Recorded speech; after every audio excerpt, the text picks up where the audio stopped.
बोले वृंदावन बिहारी लाल की।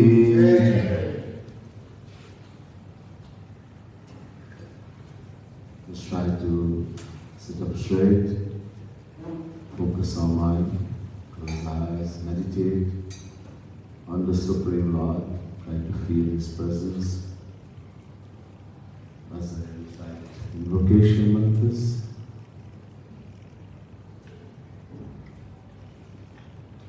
अज्ञानतिमिरान्धस्य ज्ञानाञ्जनशलाकया चक्षुरुन्मीलितं येन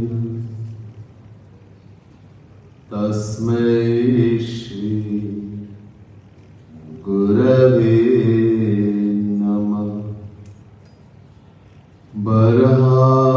बरहापीडं नटवरवपु कर्णयो कर्णिकारं बिभ्रदवासः कनककपिशं वैजयन्तीं च माला रन्ध्रान् वेणु रद्धरसुधया पूरयन् गोपवृन्दै वृन्दारण्यं स्वपदरमणं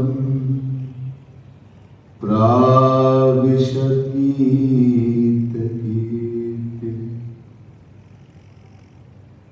नमः कमलनाभाय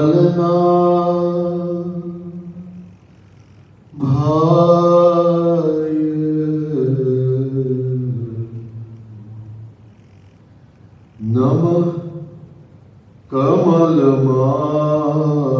कमलमालिने नमः कमलपादाय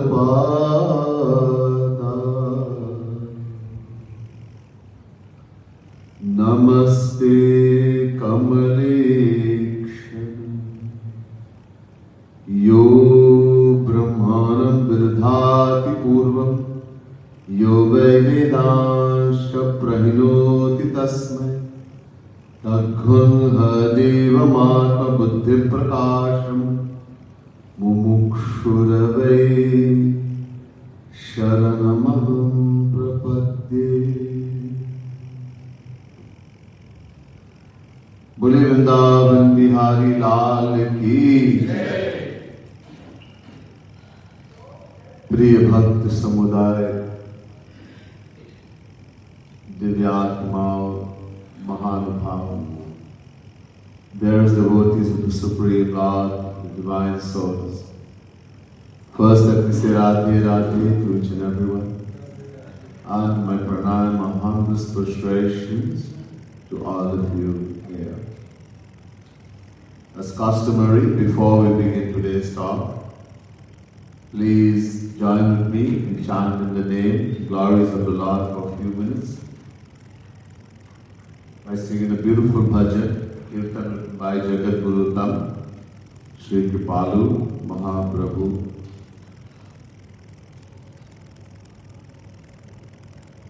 So chanting the name of the Lord, in this case, Jai Radhe, Jai Radhe, Radhe, Nahi Bhulu Tohi Pal China Adhe. Hey Radha Rani, please bless me that I never forget you even for a moment, even for half a moment. Asat Anukampakar, please bless me like this. So we'll be singing this beautiful bhajan.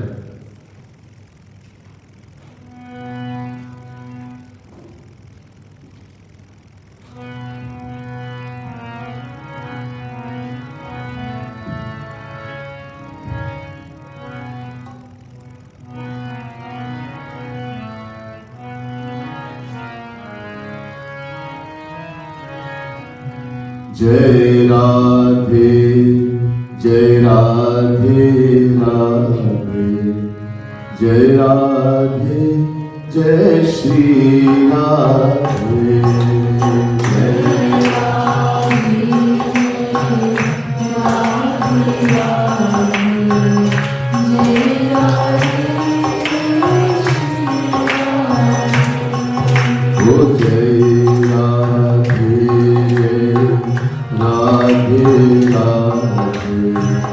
जय Radhe Shri Radhe.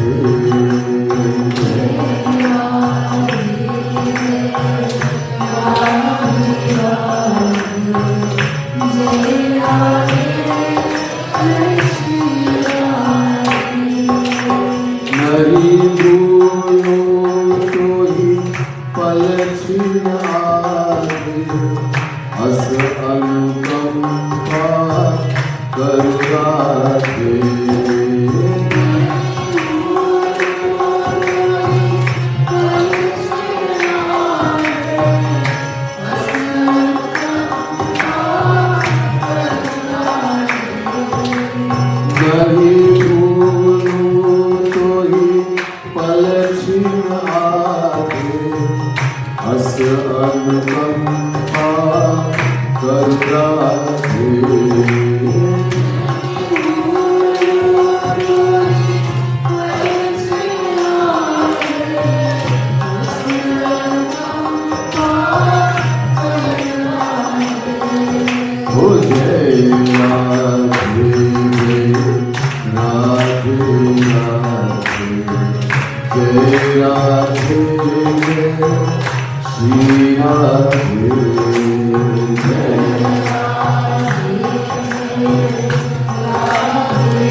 Now let us try to be very attentive, please, and try to listen carefully.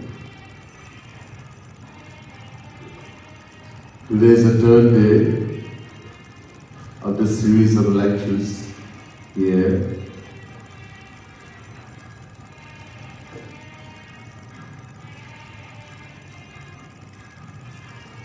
At the Bala Subramanya Holy Tree Mandir in Yishun, how to find true everlasting happiness. Firstly, we saw that we all want only happiness. Whatever actions we perform in the world, it may seem to be very opposite, very contradictory, but it's all with one aim only. We are all looking only for happiness. Why? So last night we saw, first to begin, it is a natural law for every part, every fraction, to have a natural love for the whole and want to become one with it. All rivers naturally flow to the ocean, being a fraction of the ocean. All flames of the fire naturally rises upwards, being a fraction of the sun. In the same way, we, the Jivatma, individual soul, we saw we're not the body, this body belongs to us. We are the soul Atma. And that soul, the Atma, is an eternal part, fraction of God. And this is why we all want and love only God, being an eternal part, fraction of Him. And we saw last night the Rishi Bhrigu did a long research. First he made his father his Guru, and then after long research and the help of Guru, he discovered that God is Anand, bliss, happiness. So again, it is natural for every part, every fraction to have a natural love for the whole and want to become one with it. We, the individual souls, are eternal part, fraction of God. It means we naturally love and want only God. And because God is Anand, the bliss, happiness. In other words, another name for God is Anand, bliss, happiness. This is why we all want only happiness. Whether we say happiness or we say God, these are two names for one and the same entity. The surprising fact, though, is that from beginningless time, we, the Jivatma individual soul, are eternal, beginningless. God is not senior to us. Ever since God have existed, we, the individual souls, have also existed. Infinite, from infinite time, we have been searching for happiness. We can't help it, it's our nature. And yet we have not found even the tiniest drop, even the tiniest drop of true happiness, even once, even in dream. Why? Two things. One, we have forgotten who we are. We have forgotten that we are the soul Atma. We have been identified with the physical body from beginningless time. And because of that, the second thing, we have been looking in the wrong place. We have been searching and looking in the material world, where there's not even the tiniest drop of true happiness. We have found something in the world, but not happiness. Remember the definition for happiness? Yove bhuma tat sukham bhumayeva sukham Chandogya Upanishad. That which is infinite, unlimited, eternal, beginningless, immeasurable is called Sukh or happiness. Once attained, it is possessed forever. We will never become separate from it ever again. We'll never experience sorrow ever again. Have we attained such a thing? No. Something is making us happy. Now, next moment we are sad. Now, so we have been searching.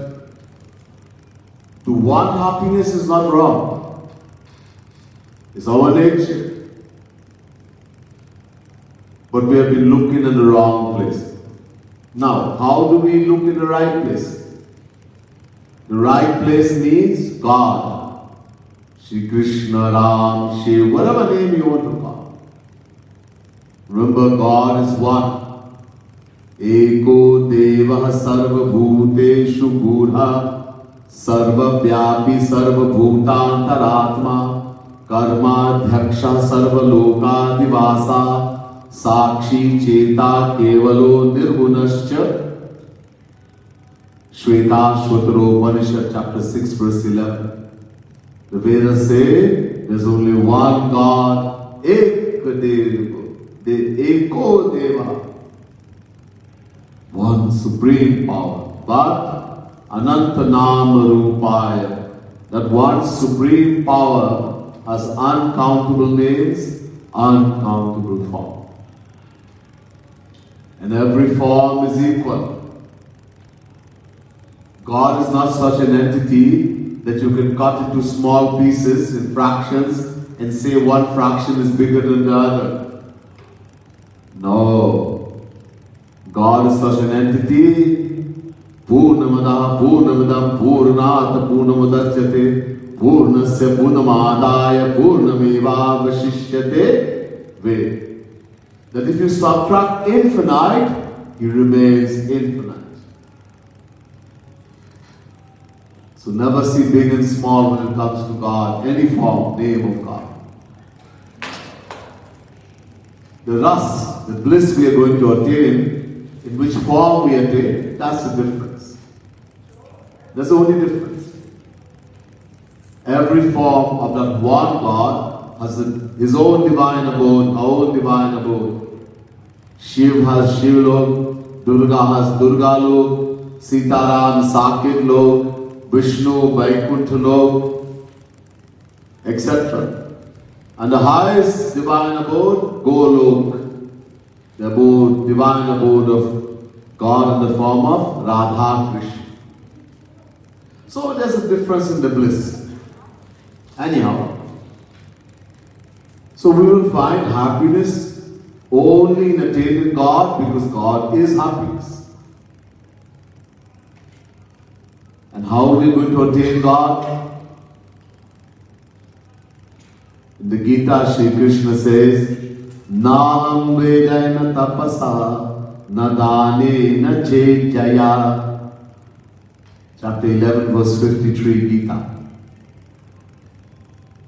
Arjuna, nor through the study of the Vedas, nor through tapasya austerities, nor through dhan, charity, nor through the Vedic rites and rituals, etc. am I attained. Can anyone attain his seal? So how can we attain him? So 1153, he says, this is how I cannot be attained. I cannot be seen. Then in 1154, chapter 11, verse 54, he says, Bhaktya tvananyaya shakya aham evam vidhorjuna gyatum drashtum cha tattvena praveshtum cha parantapah. Chapter 11, verse 54, Gita. Gyatu, whether one wants to attain the divine knowledge of God, he wants to know God. Drashtum, he wants to see the divine form of God. Praveshtum, he wants to merge into the formless aspect of God. One thing only, Bhaktya tvananyaya, ananya bhakti. Ananya means exclusive. In Sanskrit, the word anya means others, all others, anya. When the prefix a is put before any word, it gives the complete opposite meaning. So, anya, I must have said ananya before, anya means all others. Anya, the word anya means all others. When the prefix an is put before the word, it becomes ananya, meaning no other but one alone, exclusive. Devotion, love for God alone, exclusive love, is the only way we can attain Him, know Him, see Him, attain His divine knowledge, divine bliss, etc. Shri Krishna is making this very clear in the Gita. Now, earlier in the Gita, Shri Krishna said to Arjuna, the main thing in bhakti, the main thing in spirituality is the mind. The Vedas say, Mana eva manushyanam karanam bandha mokshayoho. Brahma Bindu Upanishad, second mantra. This mantra is also found in Narad Pancharatta, Narad Puran. Many other Upanishads also, Tiny Upanishad, etc., etc. What does this mantra say? Man, the mind. Ev, alone. Karnam is the cause. Manushyanam, human beings. Karnam is the cause of bandhan, bondage, moksha, liberation. The mind alone is the cause of bondage as well as liberation. In other words, God knows only our thoughts and ideas, not the physical action. This is the mistake we make. We do everything physically. We do puja. We do havan, we do puja, we bathe, we do abhishek, bathe in God. We go to place of pilgrimage, all the places of pilgrimage. We sing bhajan, kirtan. We do jap, telling the name of God on the beat. Everything we do. But where the mind is, nobody is paying attention. And this is the most important thing. We worship only physical. Take an example. Somebody has been told that it's the most wonderful thing spiritually to go to Vrindavan and do parikrama. There's a mountain in Vrindavan called Govardhan Parvat. A little more than 5,000 years ago, Sri Krishna descended, God descended in this world.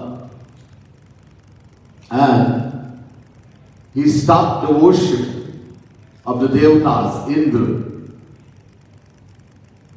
and told everyone to worship Govardhan instead. This was to stop that everyone should worship only God, exclusively. So everyone in Vrindavan was told to bring all the offering, etc., offer to Govardhan. They did parikrama. Bhagwan himself became Govardhan. Shri Krishna, he became Govardhan. And he ate everything. Thousands and thousands of gopis. The cowherd woman and the man, they brought basketfuls full of all wonderful things and offered it. And he ate everything, taken a very peculiar form. Then everyone did parikrama. When we keep an object of worship to our right hand side and we go around in a clockwise direction, that is called parikrama. So from that day, everyone goes to Vrindavan because Sri Krishna himself became Govardhan. We're not doing parikrama of a mountain. Because Sri Krishna himself, God became Govardhan. And knowing that, people go to India for parikrama. Some people go walking. Some lie on the ground. Some different ways to do it. Now somebody is deciding, I want to do parikrama. He's planning that he will go also in India and Vrindavan and do parikrama of Govardhan. By that way he'll be doing parikrama of Sri Krishna God. And then he reaches India. And he reaches Govardhan. As he's about to do parikrama, or he's doing parikrama, he starts thinking, oh, I wonder how my wife is doing. I wonder what my children are doing. I hope they fed the dog. I hope they remember to lock the car. I hope nobody broke into my shop. And he's walking around Govardhan. In other words, physical drill. Well, because the mind is in the world. Before he went to do parikrama, what a wonderful thought. He got more benefit. He was thinking about Govardhan. And now that he is there, he's thinking about the world. He is doing marching. And not only that, now he gets this big abhiman, this ego. I have done parikrama of Govardhan. So when he comes back in the world, he goes to people and say, hello, have you ever went to India and done parikrama of Govardhan? Have you ever went to Puri, Jagannath Puri? Have you been to Dwarika? Have you been to Rameshwaram? No. I went and I did Parikrama. I went to Jagannath Puri. Oh, he's boasting. Abhiman, ego. So instead of benefit him, one, he did not benefit, and two, he is now even make it worse. He's losing because Abhiman, ego has come. One thing God cannot tolerate, that thing called ego. He loves humility. This is why he's called Dina Bandhu, friend of the humble. Dinanath, Lord of the humble. God resisted the proud, but giveth unto the humble. Bible, etc. He loves humility. Doesn't like pride, ego. So, a lot of things we do. Because nobody has taught us how important the mind is. That it is the mind that has to do bhakti. It is the mind that has to do any kind of spiritual, whether it's puja. I'm not saying don't do puja, do not do japa, do not do abhishek. But that time you are doing puja, are you thinking I am putting chandan for Bhagwan? I am bathing Bhagwan, is the water too hot, too cold? Now I'm going to dry him. I want a nice soft towel to dry my Bhagwan. I love him so much. No, put chandan, put this, pay. It's all a physical activity. That's all. Tulsidas ji, seeing people worshipping God like this, a great saint Tulsidas, he got very angry. And he said, He paatahu phoortahu nayan, jarahu sultan kehi kaam, dravai shravai pulakai nahi, tulasi sumiratara. Someone is worshipping God, doing puja, etc. He's chanting God's name. Dravai, and the heart doesn't melt with love. So, here paatahu, that heart should be ripped apart. Shravai, tears doesn't flow from the eyes. Phoortahu nayan, those eyes should be bursted. Pulakai, and the paws and the body doesn't raise on hands. Goosebump, horripilation. Jarahu sutana kehi kaam. That body should be burnt to ashes. In the Bhagavad Mahapuran, Sri Veda Vyasji Maharaj also says, Tadashmasaram hridayam batetam yadrihyamane harinamadeyai navikvetat yada vikaro netre jalam kataruheshu harsha. Bhagavad Mahapuran, 2nd Canto, 3rd chapter, 24th verse. Somebody is chanting the name of God. Harinam. He's chanting Mahamantra, Hare Ram, Hare Krishna. Chanting Radhe Radhe. He's worshipping God. And the heart doesn't melt with love. There's no joy in the heart of love. Tears doesn't flow from the eyes, netre jalam, like a river. The paws and the body doesn't raise on hands. Horripilation. Then that heart must be made of steel, thunderbolt. Tadashmasadam hridayam patedam. Vedavyasya Maharaj is saying, we just doing everything physical, no feeling. Who am I worshiping?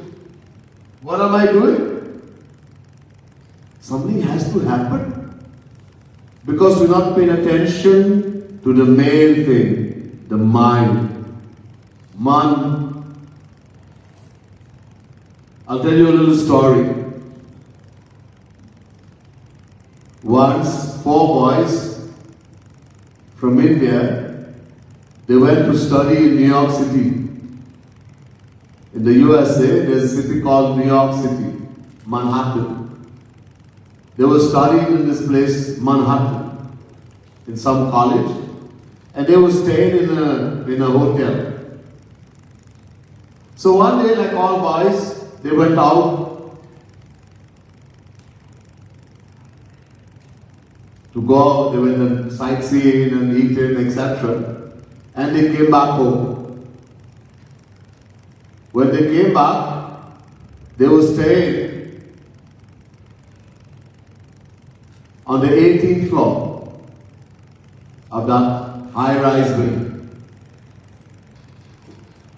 So, when they reached and they were about to use the elevator because it's so high, 18 floors, suddenly electricity went.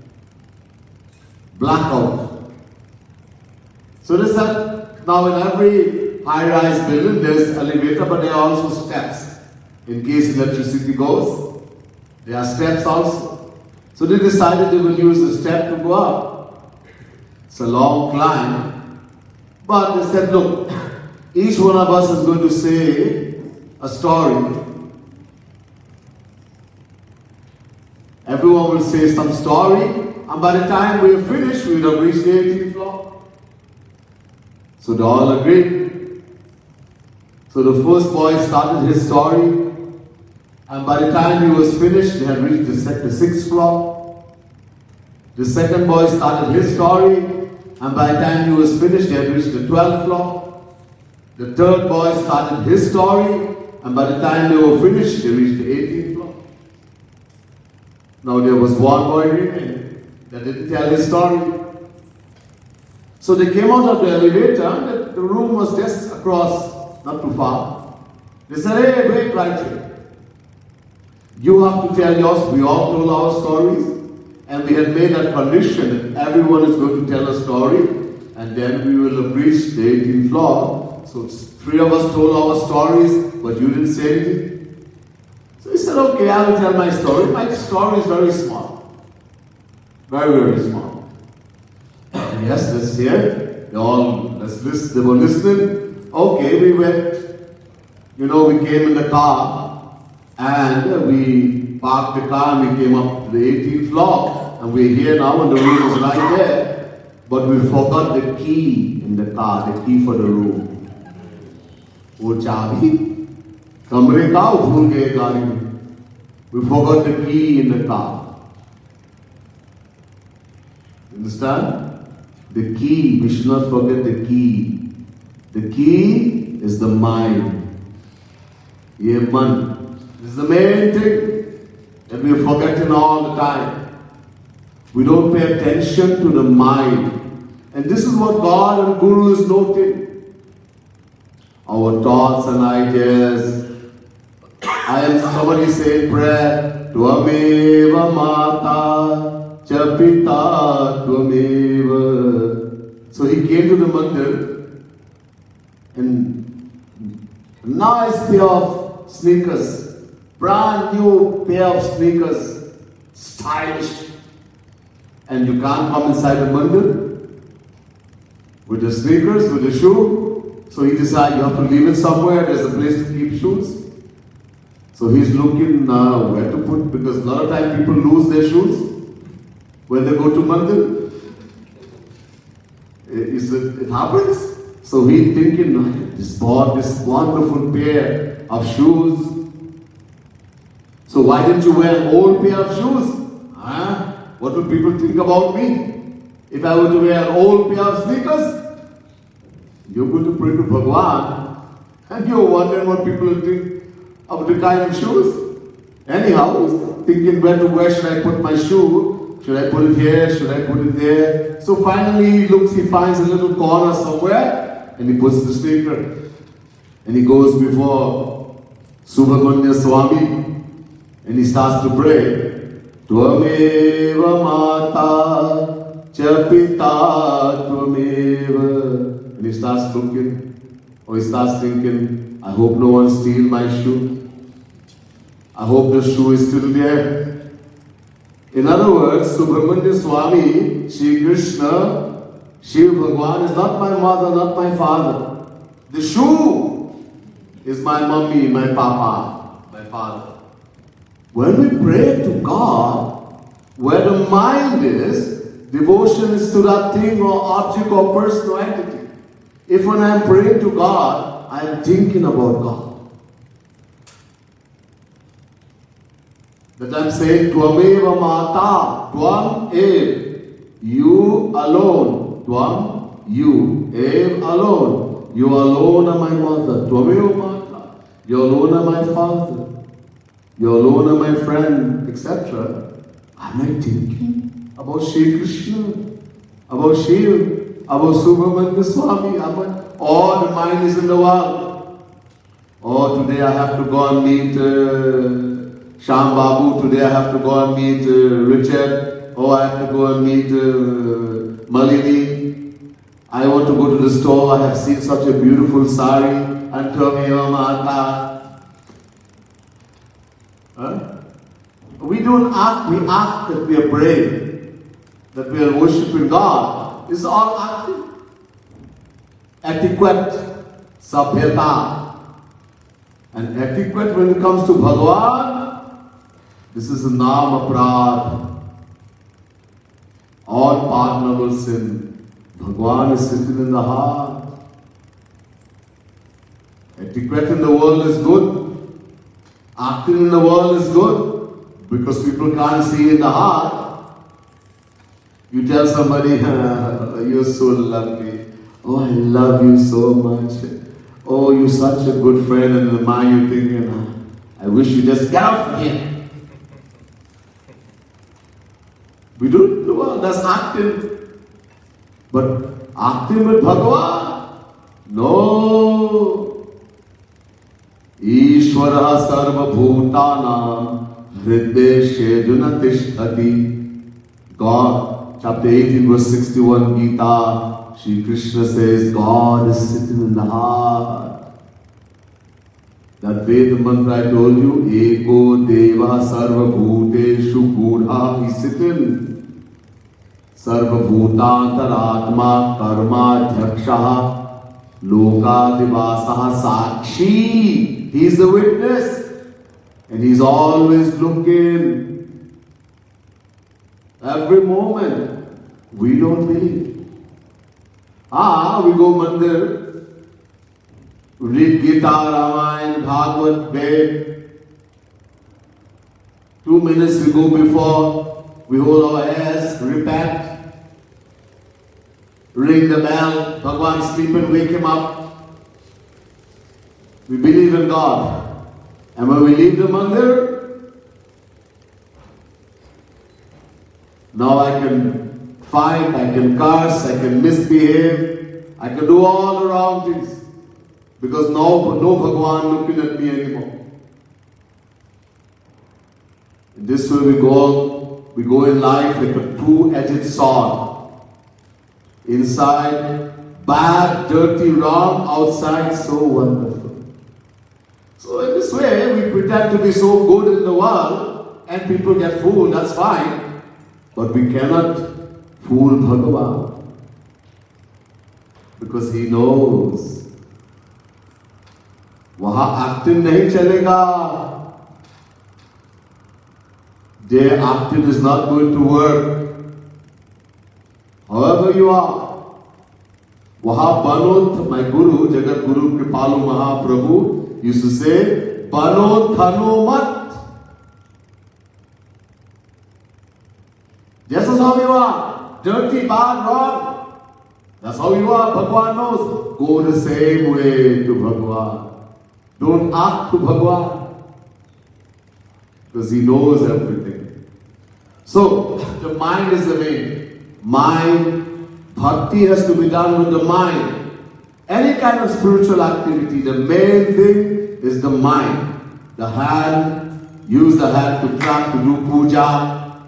Use the mouth, the tongue to sing, to glorify the name. The ears to listen to divine lectures.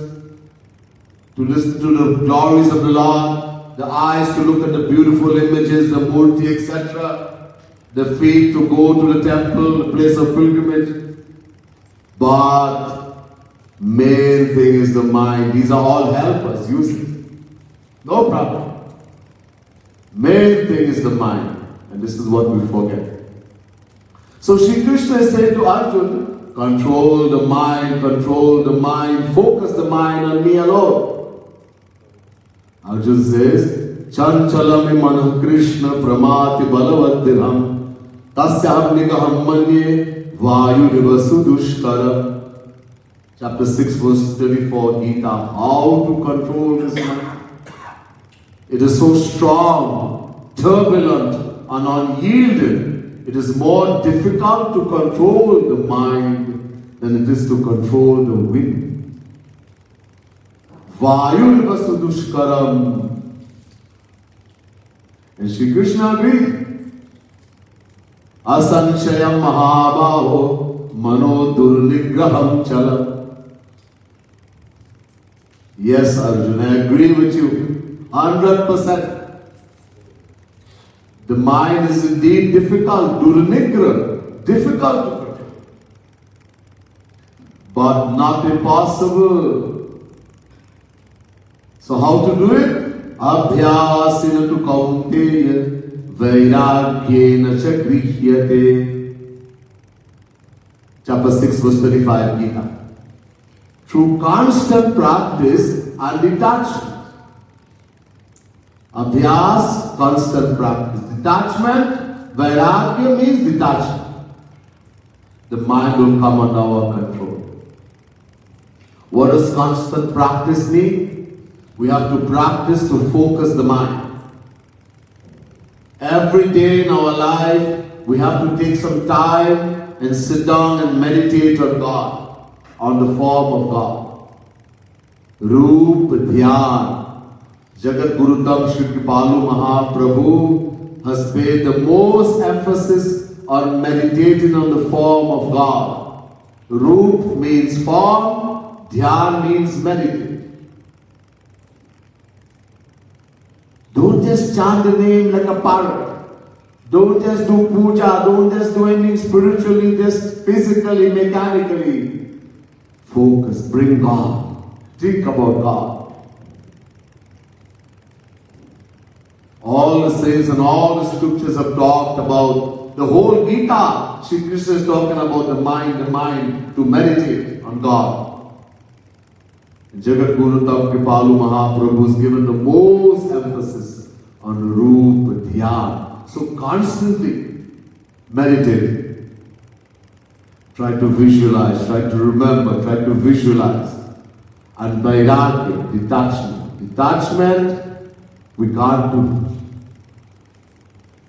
We cannot force the mind. Look, this mind of ours is more difficult to control than it is to control the wind. In other words, it is very crazy.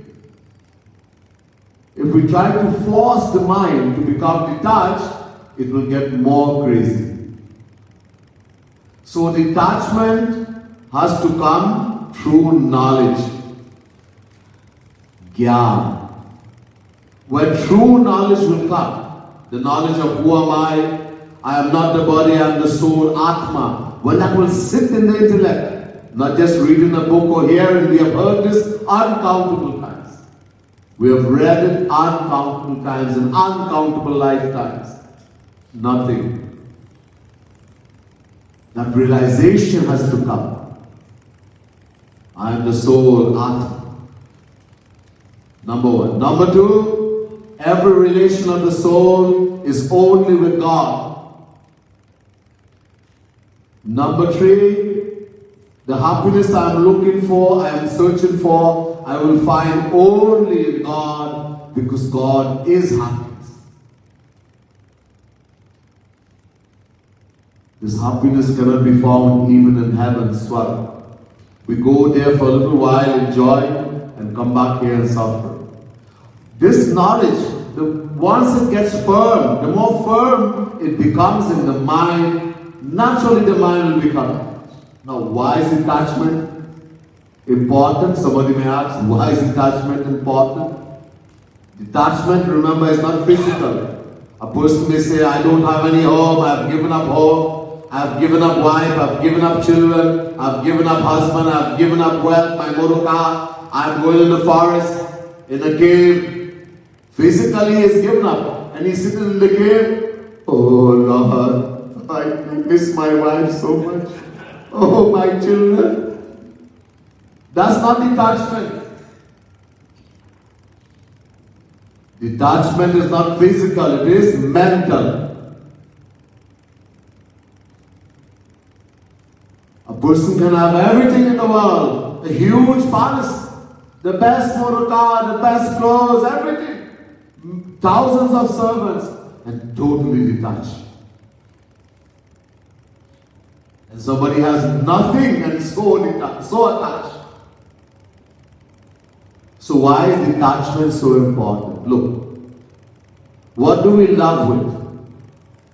We have to, the word bhakti means to love. Sa paranuraktirishware. The supreme and immortal love for God is called bhakti. Narad Bhakti Sutra.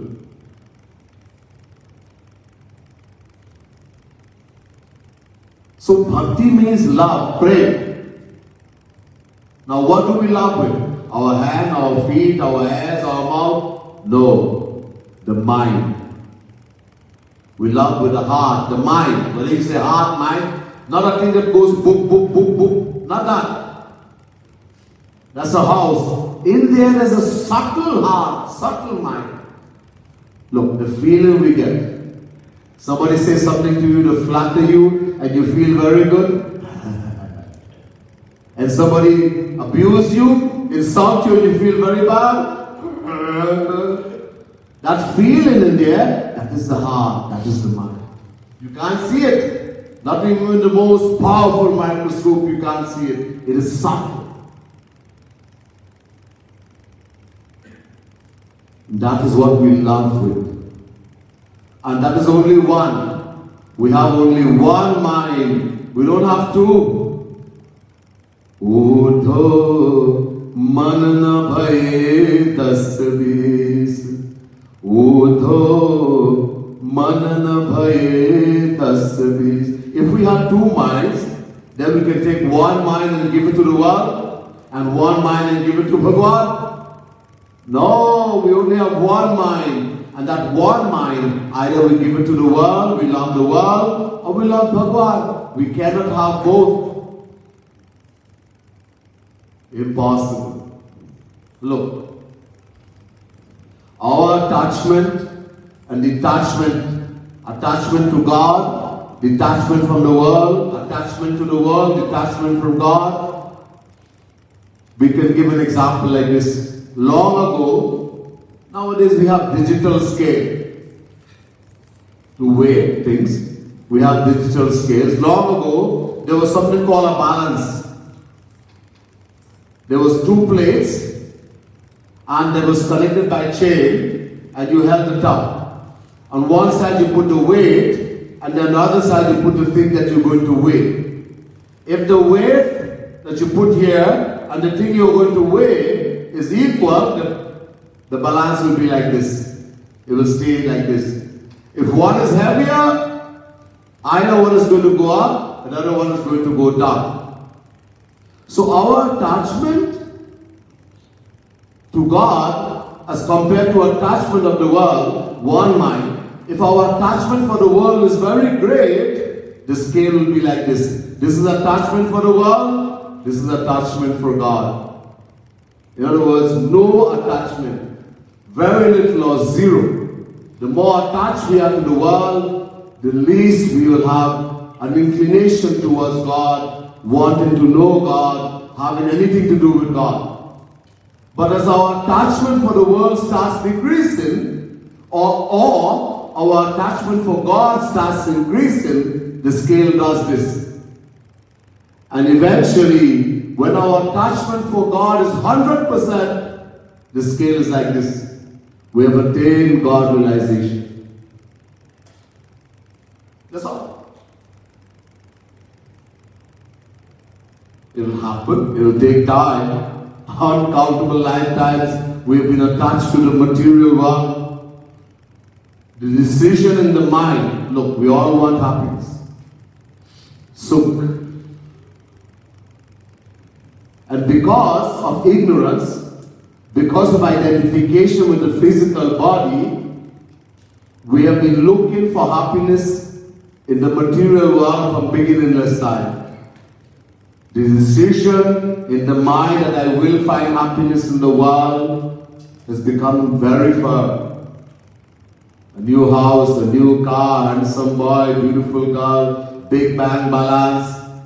If I don't find it today, I'll find it tomorrow, but I will find it. That decision has become very, very firm. Lots of people go to mandir, to the temple, to the church, to the masjid, to the gurudwara. Lots of people, thousands, millions are going. How many people love God? Very, very few. Majority of the people who are going to the mandir, to the masjid, to the church, to the gurudwara, any place of worship, majority, 99.99%, are praying to God for the world. Oh Lord, please help me get a good job. Oh Lord, I need to have children. I don't have any. Oh Lord, my husband has given me some problem. Please fix it. Oh Lord, we pray for the world. How many people are saying, Hey Krishna, Hey Bhagwan Shiv, oh Lord, I love you so much. When will I see you, your divine form? When will I feel your soft embrace? How many people want to love God, to see God? Very few. Very few. Majority, especially in this age we call Kali Yuga, they are praying to God for the world. Because that decision is in the mind very firm. I will find happiness in the world.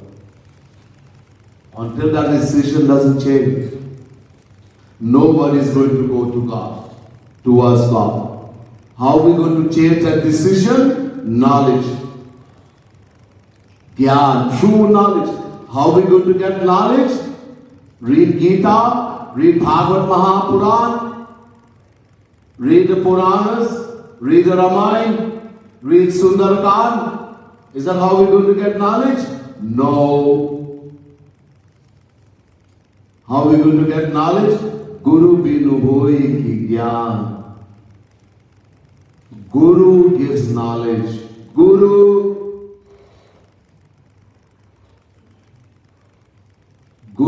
binu bhavanidhi tarai na koi, jau biranchi shankar sam hoi. This Guru, the person we call Guru, is so important. Tulsidas Maharaj is saying, someone may be as powerful as Shivji the destroyer, as Brahma the creator, but he will not be able to cross the ocean of Maya without the Guru. Binu sat sang vivekan hoi, Ram kripa binu sulabhan soi. Sat sang. Sat means saint, one who has attained God, the Guru. Sang means association. Only when you associate with a true saint, the true Guru, you'll acquire true knowledge. And how are we going to get an association? Ram kripa binu sulabhan soi, when God will shower His grace. So Guru is so important, but the problem is we people don't even know who is the Guru or who to make a Guru. There are three definitions for the word Guru. Gumrauti iti Guru, Grinati Jnana iti Guru, Girati Ajnana iti Guru. Two words in the word Guru. Gu, Ru. Gu means darkness, ignorance, agyan. What is the ignorance? Greed, anger, jealousy, hatred, lust, delusion. In other words, maya. Gu means maya. And Ru means prakash. Light, not the light of the bulb. Divine light, divine bliss, in other words, God. So someone who can take away maya and give us Bhagavan, God, true everlasting happiness, He alone is a Guru. Who can take away maya? Bhagavan Krishna tells us in the Gita, Daivi Esha Gunamai Mama Maya Duratyaya Mame Vaye Prapadyante Maya Metantarantite. Chapter 7 verse 14 Gita. Shri Krishna says, Maya is not an illusion, as the Jnani say. It's a divine power. And he says, Mama Maya. It's a power that belongs to Him, to God. So no one, no Jnani, Rishi, Muni, Yogi, no one can cross Maya by their own effort. How to become free? Mamev. The word ev means only. Only the one who completely surrenders to God, to Sri Krishna, can become free from Maya. Look, it is His power. Only when He tells Maya to go, then Maya will go. So someone who is equal to Bhagavan, to God, alone can free us from Maya. Somebody is himself under Maya. He is under the bondage of Maya. He is ignorant. He is not attained everlasting, true everlasting happiness. He is in darkness. How can He give light to us? He himself is bonded. How can He free us? Somebody is in the jail and he say, I can free you. That person has to be a saint, one who has attained God. Naraji says in Narad Bhakti Sutra, Tasmin Stajjane Bheda Bhava. Narad Bhakti Sutra. When one attains God realization, we call that person a saint, he becomes equal to God. Naraji is saying there's no difference between God and the saint, one who has attained God. Shri Krishna makes it clear, we have to have a guru, but he says, Tatvir pranipatena pariprashnena sevaya upadekshati te jnanam jnaninas tattva darshina. Chapter 4 verse 34 Gita. Shri Krishna says we have to have a guru. And who is a guru? He is qualifying here. He says jnaninaha plus tattva darshina. Jnaninaha means he has all the knowledge of all the scriptures, all the Vedas, complete knowledge. And he can remove our doubts. When the true Guru is given a lecture, he keeps looking inside. Are they understanding what I am saying? No. Okay, let me put it this way. Are they understanding now? No. Okay, let me put it this way. Until the disciple doesn't understand, he doesn't move forward. His aim is to make us understand, not to show how competent he is.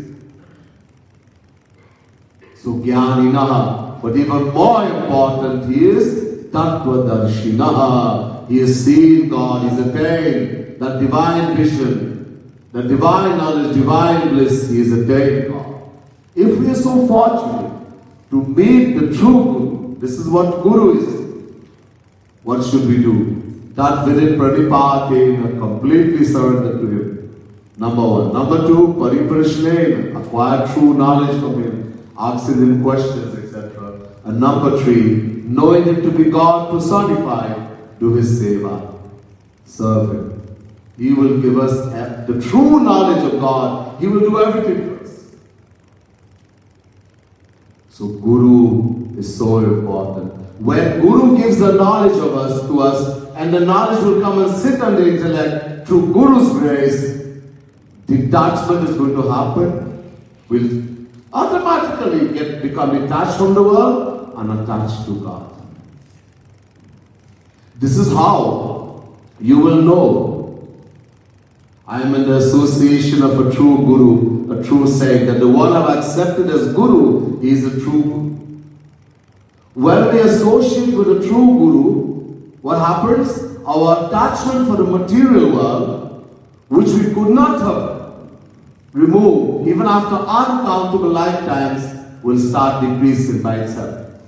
An attachment for God will start increasing automatically. That is what is the real satsang. Many people are attaching, they associate with somebody they call Guru, and they're becoming more attached to the world. That is not Guru. So we have to understand. Now, so we have to practice. Guru is going to tell us the abhyas, sadhana. How to fix the mind, how to focus the mind. What we need to do is called sadhana, abhyas. How to practice. But the time is finished. So I'll leave this for our last lecture. We have one more public lecture at Radha Kunj, right? The address you'll hear about, and that will be on Tuesday night from 7:30. I'll be talking on practical sadhana. What we have to do practically in order to focus the mind, in order to uplift, in order to get that true everlasting happiness. What we need to practice. All the tension, all the worries, everything will go automatically. Once we practice and we start experiencing the bliss of God, which will come through Guru's grace. So I will finish for here for today. Bole Vrindavan Bihari Lal ki jai. Srimad Sadguru Sarkar ki jai. So I wanted to finish a little bit early because I promised you yesterday that I will be given a little time to answer questions. So one question had come. They said, using the code, if you have a question, you can ask. And first I'll answer that one question that came, and then afterwards we'll hand over to you. If you have any question, then you can ask also. So please, let's say the question.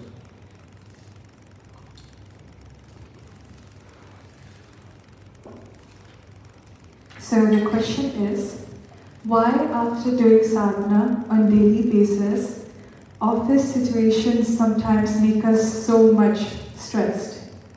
Why instead of thoughts of Guru and God, we are having office thoughts most of the times, even at night? Okay. Someone asked a similar question today. A little bit different, but something similar. So obviously this is someone who is satsangi, one who is actually practicing. He has met the true Guru and he is practicing sadhana. But even though he is practicing or supposed to be practicing, he's so caught up in the office, in the work, and he has all the stress of the work, etc. Why? So there could be several reasons. One, he is careless, lazy. In Gita, Shri Krishna uses the word naradham. Naradham.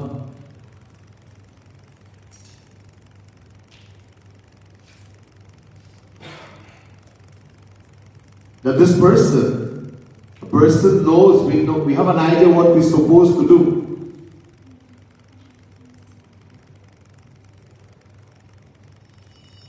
But does little or nothing towards his spiritual upliftment due to laziness and carelessness. So many of us have met a true Guru. And we have understood that we have to do sadhana.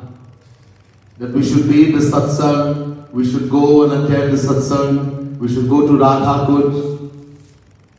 That at least once in a week we should go. Besides that, every day we have to take time from our daily life to sit down and do Roop Dhyan, to do arti, etc.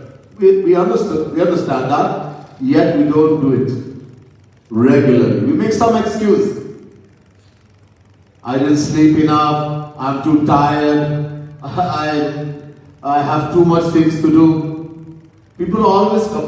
Sometimes I ask devotees, satsangis, who are supposed to be practicing, do you do your sadhana daily? No, sometimes. Why? Oh, I don't have time. We don't have time. And yet you see the same people always on the phone. Texting, looking at Facebook. I hear there's something called TikTok. I don't know about TikTok, but I heard something called TikTok. All kind of social media. We spend so many hours wasting valuable time. Right? Yes, I know you're working. I know you have responsibilities. But if we look, we will see we waste a lot of time also. We have to make the time. Look, I keep mentioning, this body belongs to us. We're not the body. But this body is very important. The human body is so important, even Devatas, celestial gods, people are praying to Devatas, Indra, the god of rain, the king of heaven, Agni, the god of fire, Vayu, the god of wind, they're praying to Devatas. And those same Devatas are praying and begging God for this thing called human body. Because only in this we can do bhakti. We can attain God realization. So we have to keep it healthy. So we eat food every day. Some of us eat, at least we eat 3 meals, sometimes more. And we should give the body everything it requires, all the vitamins, mineral, protein in the right amount. Also, some of us who are a little bit wise, we exercise every day, at least half an hour. We exercise to keep the body fit. And that's important. Tana binu bhajana vedana hi varana. If there is some sickness in the body, let's suppose you had an attack of COVID, headache, pain, fever, and you're going to chant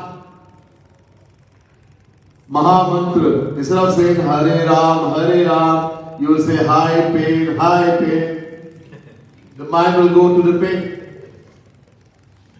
So you can't even do your meditation, devotion. So health is very important. So we eat to nourish the body. Body is material, we give it material things. Rice, dal, sabji, vegetable, etc. Now, can we give some rice, some vegetable, some dal, some soup to the soul, the Atma, who we are? No. Why? Because soul is divine. Being a part, a fraction of God, the soul is divine. So we have to give it divine. What is divine food? When we sit down and we meditate, we chant the name and glories of the Lord, we shed tears, we meditate on Him. That is food for the soul, Atma. And that, just as we eat food every day for the body, to keep it healthy, we have to keep the soul, the Atma, healthy also. Every day we have to sit down and do our sadhana, meditate, chant, shed tears for God. If we are careless and lazy in that, yes, you're going to Vrindavan, you're going to Mangal, Bhakti Dham, Sri Kripalu Dham, you're going to Masuri, and when you come back in the world, no time for sadhana. Then slowly your mind will just be in the world. All you will think about the worries and all that, and we make excuses. Oh, I can't find the time. Oh, I'm so busy. No, we have to make the time. So the reason for that is carelessness and laziness. We have to realize even the next moment is not guaranteed. No one can guarantee we live to see tomorrow. And that's why we should not procrastinate. We should not be lazy, we should not be careless, we'll lose this golden opportunity, and who knows when we'll get it next. Alright, so next question.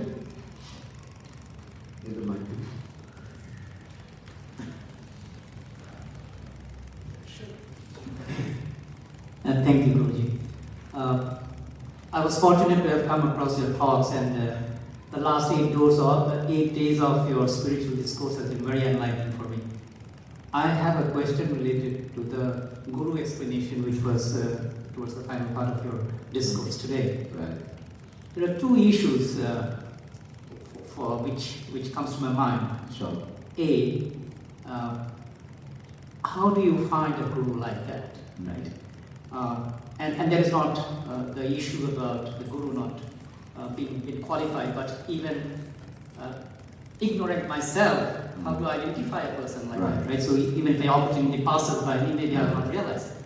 So that's point number 1. The point number 2 is, I also hear that the guru finds you, you don't find the guru. Right. So I'd like to hear your views on that. Right. So that's what you're saying is a fact, and it's true. We ignorant souls, how are we going to know who or what is a guru?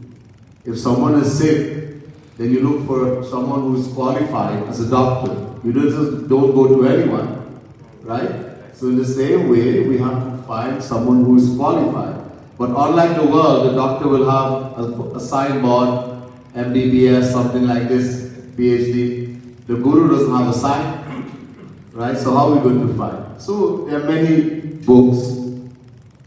The scriptures tell us what a guru is and what to look for in a guru, right? So there's a book we have, Prem Rasidhan. There's a whole chapter dedicated to the saint. Saint means guru. This is different names. Saint, Mahapurush, Guru, spiritual master. These are all different names for the same entity. So there's a whole chapter. I would advise you to read. That will help you to understand. We need to, right? We just can't accept anyone. Now suppose if I have accepted someone as guru and I find out he's not a guru. What should I do? Right? I was told I should have a guru, but I realized he's not a guru. So this question was raised by Parvati to Shivji in the Shiv Puran. Right? Other people say, once somebody give you a mantra, that's it, you're finished. You can't make anybody else guru. That's nonsense. Shiv Bhagwan says, don't get angry. Just leave quietly. Don't get angry with the person. Leave quietly. And keep looking. Alright, so there are things, the scriptures gives things like Tullaninda Sutir Mauni Santushtu Yena Kenajit Aniketa Sthiramatir Bhaktiman Me Priyo Nara. Gita chapter 12 verse 19. It's many places. A saint described in the saint, the true guru is one who takes abuse and praise alike. He's all merciful, he's all kind, he's always absorbed in devotion to God, etc. But it's very difficult to recognize that someone is a true saint on a mere basis of these characteristics. Because someone who's a good actor, in this age we live in, can pretend to be merciful, kind, loving God, etc. So it's very difficult. There are ways.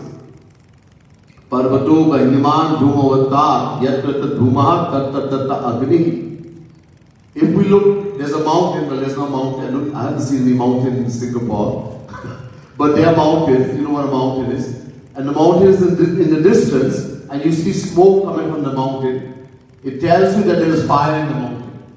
Even though you can't see the fire, you see smoke, it tells you there is fire in the mountain. In the same way, where the signs of divine love is perceived in a spiritual person, we can immediately deduce he possesses divine love. He's a saint. He tries to hide it, but he doesn't always succeed in doing so. This is the best way and best guide. There are 8 symptoms. Stambha svedo taromancha swarabhedo tavepatu vaivanyamashru pralaya ityastau sattvikas smita. Bhakti Samit Sindhu Rup Goswami is describing the 8 symptoms of divine love which only a true saint possesses. and which he tries to hide. He doesn't always, you can't always see it in him. Only if he wants to shower his grace on you, you will see. If the environment is correct, and the name of the Lord is being sang, and he wishes to grace the souls, that divine love which he controls, with such difficulty it comes out. Stambha, he becomes still like a tree. Sway, starts perspiring profusely. Romanch, the pause on the body raises on hands, horripilation. Swarabhed, the voice changes. Vepatu shivers like a leaf. Vaivaranya, the color of the skin changes. Ashru, tears start flowing like a river. Pralay becomes unconscious like death. So these are some of the best ways, but we have to be careful. People can also act like this, right? So you will know if it's real or active, all right? But I will advise to read more. Get the book, Brahma Siddhant. There's a whole chapter dedicated. This is one of the most important chapters in the book, because this is the person who is going to help us. And the fact Guru finds you. Without God's grace, Binu Satvasanga Viveka Nahui, only when we associate with the true saint, the true Guru, will attain true knowledge. But Ram Kripa Binu Sulabha Nasoi, only when God will shower His grace. Right? Bhagwan Shri Ram says in the Gita, in the Ram Gita of the Ramayana, he says, Punya Punja Binu Milahina Santa Sat Sangati Sansriti Kara Anta. Punya Punja. Punya means spiritual merits, devotional merits. Punja means a huge amount. When we have acquired a huge big storehouse of spiritual merits after many, many lifetimes, God showers His grace and we are able to meet the saint. In other words, the saint finds us. So we have to become deserving. Right? Once you're deserving, you will get it. You don't have to worry. Alright? Guru will find you, the true Guru. Okay, but we have to be deserving. We have to practice. So for now, meditate on Bhagwan, practice, ask Bhagwan, I want to find Guru. He will shower His grace and Guru will come to you. Alright? Okay. Yeah. In the back. Thank you, Swami, for your very enlightening talk for the past few nights. Hearing this question, I can't help but I would like to contribute a little bit to the question he asked, because a guru for another person may not be a guru for you, right? Because he needs affinity. And if you want to find a guru for you, you have to listen to different gurus, right? And the one that's for you, when he speaks to your soul, to the God inside you, and then you, this is the guru for me. Right? So a good guru for you may not be the one sitting on a high chair, on a high throne. The guru for you may be someone, a hermit, hiding in a little cave or hermitage somewhere. So maybe you have to find that person. But a true guru is inside yourself. Find that one. All the outside guru only help you to find the one inside. So do listen to different gurus and find the one that has affinity to you, that speaks to you, and as you listen to the talk, you find that your world changes. Oh my God, the world can be more beautiful. Then you know that this guru is someone that you can learn from. And I have a question for Swami. If you have a lot of worrying mind, unhappy mind, then some form of practice is necessary. What if we have no mind? No mind. Then what? Okay, so thank you very much. So yes, I would like to disagree with one moment here. The thing is that The fact is, there's only Guru and God are one. All the scriptures tell us, from Ved to every scripture, because one who's attained God becomes God, equal to God. So if there's one God, there's only one Guru. Okay? But we have to find Him. Secondly, without a mind we can't function.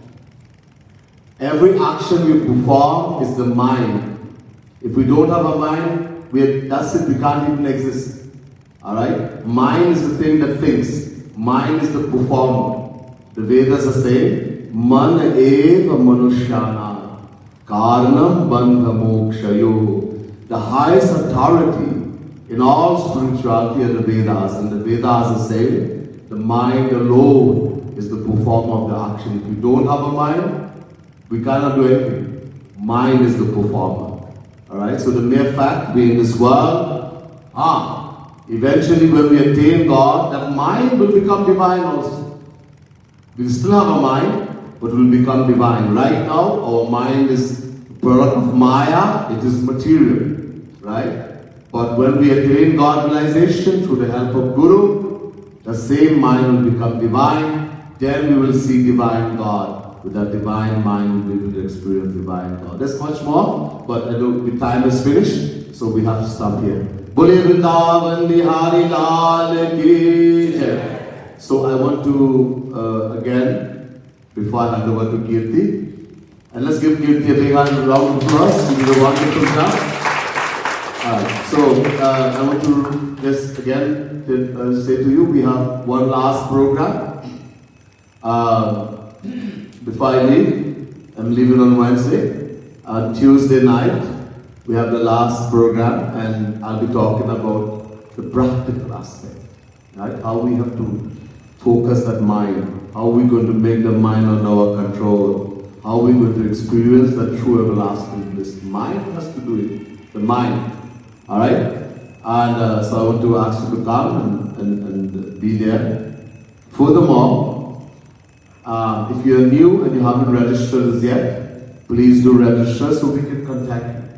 And you want to contact me, then you can speak to the members of Radha Kunj, like Anand. And if once you go on the group and register, you just ask them and they will tell you how you can contact me or any other one of Maharaji's preachers, Prachara, like Bhagishi Didi also comes. So you would like to talk to me, you have some question, you need further guidance, something is bothering you, there's an obstacle and you don't know how to go further, feel free to contact me anytime through WhatsApp. I don't use much of the media, but I use WhatsApp. Alright? Because I know you have to contact me. And with WhatsApp, the one other thing, you can call any part of the world, free, right? And you can also contact me through text. So feel free to talk to me through the media of WhatsApp, to ask questions, to express you have some obstacle, doubt, etc. Right? And you can find out from the devotees how you can contact me. Alright, so let's get back to Kirti. Thank you, Swamiji. Radha Radha, everyone. Thank you to Swamiji for today's talk, and thank you to the temple as well for hosting us. And Swamiji covered most of my points, so I won't be here for long.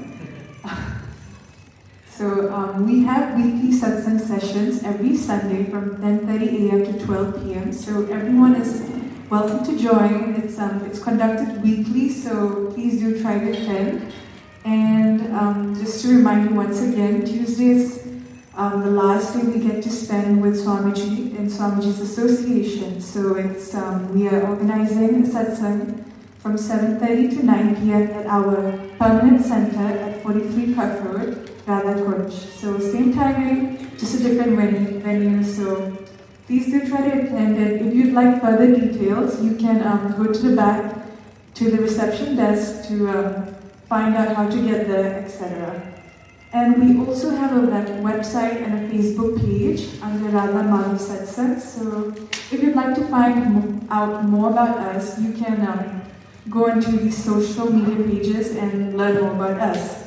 And we also have a feedback form, and I would like to kindly request all of you to scan this QR code and help us, leave us any form of feedback to help us improve ourselves as an organization. So yeah, that is that. And it is impossible to repay for such a spiritual knowledge we have received so far in the past 1.5 weeks. So if you'd like to pass Swamiji, offer Swamiji some dakshina, it is possible to do so. We have envelopes at the back at the desk. So if you'd like to offer Swamiji dakshina, which is not at all compulsory, but if you'd like to do so, there are envelopes available at the back. So just go to the back and we'll pass you one. So yeah, that would be all from my side. Yeah. Let's give her a round of applause again. It's a wonderful job. It's well wonderful to see young people getting so involved, and we want to encourage them, right? It's a wonderful job they're doing, and it's bravery. It's not easy to come up and talk in front of everyone. So we hope that she will grow from strength to strength. One thing I wanted to mention, as I mentioned to, what's your name? The one who asked the question? Rajat asked about, and I told him about the book, Prem Ras Siddhant. It's a very, very important book, and I highly recommend. This is written by Jagat Guru Tam Shri Kripalu Mahaprabhu, who happens to be my guru. And he has written this book for the whole world. Jagat Guru means Guru for the whole world. Jagat means one, universe. Jagat Guru, Shri Krishna, God is also called Jagat Guru. Right? So the Guru for, not for one or two, for the whole world. So he's written this wonderful book called Prem Ras Siddhant, which as I mentioned, you can, all the lectures you've heard, everything is there and much more. And this is a book I highly recommend. So if you haven't gotten one already, please at the bookstore. There's another book also, a small little one, which is written Roop Dhyan. I spoke about Roop Dhyan, which is the practical aspect. So along with the philosophy book, lecture, philosophy, we have to practice also.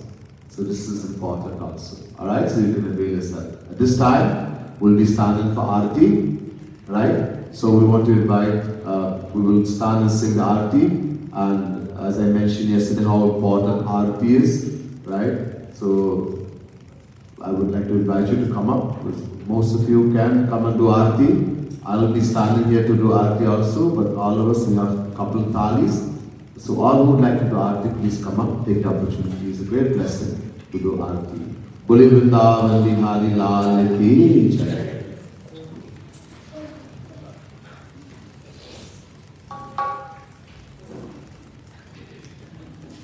Hare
Arati, Pritam Pyari